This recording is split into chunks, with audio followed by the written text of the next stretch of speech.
Hello and welcome to my video tutorial on drawing in perspective. In this video we are going to be discussing the most common mistakes people make when learning how to draw in perspective and how to avoid them.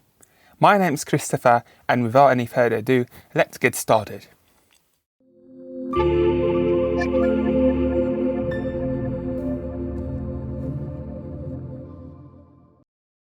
First of all, let's quickly remind ourselves, what is the perspective and why do we need it?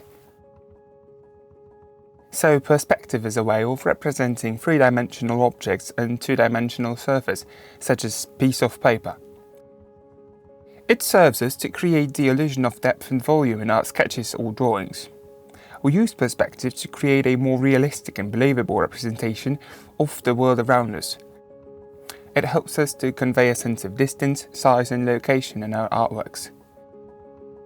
We use perspective to properly draw the reality, to proportionally and accurately place the lines, thereby creating a proper sense of depth and scale to our scene.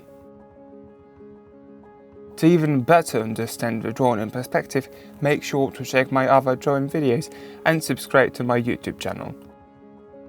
If you like this video and like to see more content like this, hit the like button and let me know in the comments. It's a small thing, but it's the most important for the content creators like me. There are three main types of perspective in terms of number of vanishing points: 1 point, 2 point and 3 point. We use 1 point perspective when we are looking at an object or scene straight on, with all lines converging to a single vanishing point on the horizon line. The 2 point perspective is used when we are looking at an object or scene from an angle with lines converging to two vanishing points. 3 point perspective comes in handy when we are looking at an object from above or below, and here comes the third vanishing point, which, however, is not placed anywhere on the horizon line, still exists, and does significantly affect the way we see an object. There are also three types of perspective in terms of the horizon line placement in a frame: low, human height and high. We have to keep in mind that the horizon line represents the eye level of our point of view.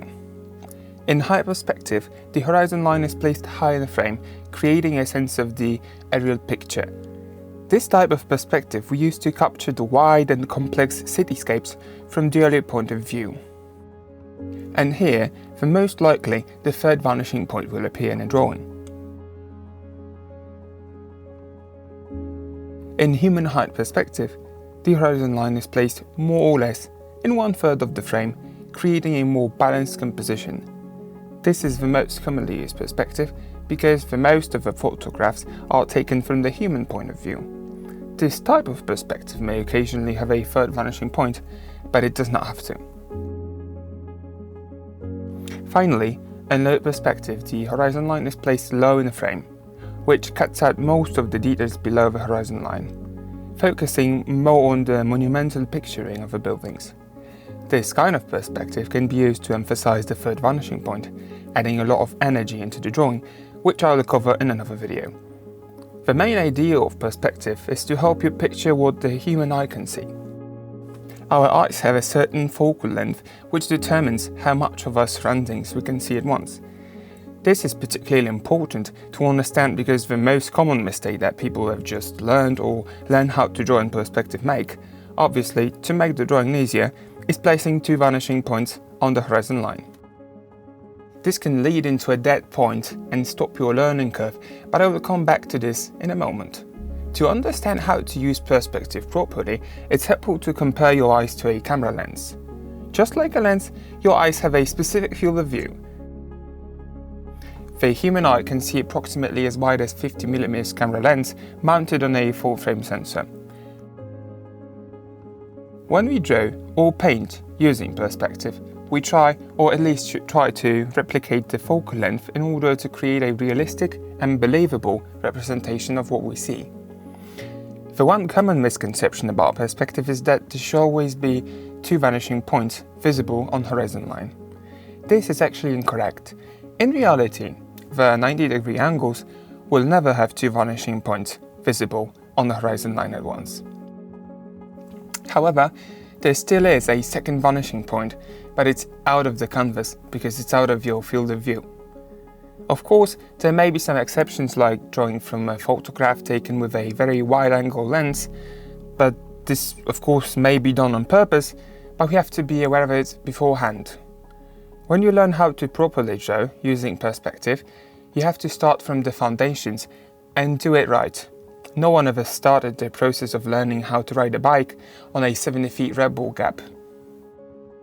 Why do I emphasize this so much?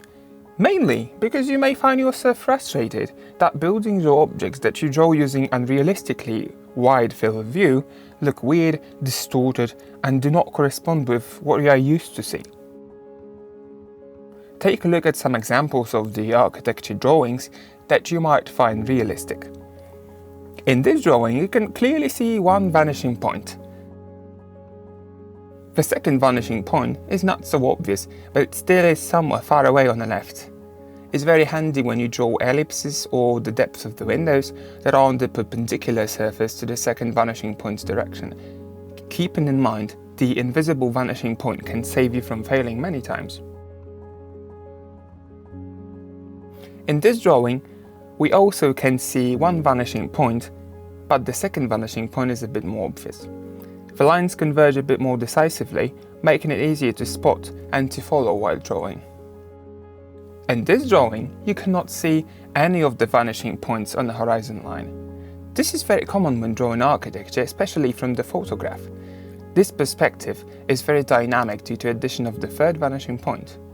The illusion of leaning Big Ben adds a lot of life to the drawing, don't you think? In this one, you can feel 3 vanishing points, but you cannot see the horizon line. However, the third vanishing point is really tricky to be properly determined because the Eiffel Tower is very irregular and it's getting narrow towards the spire. In conclusion, when drawing in perspective, it's important to remember there is only one vanishing point visible at once.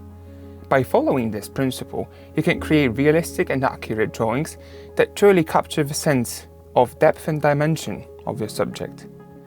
Thank you for watching. If you found this video helpful, let me know in the comments and remember to like this video.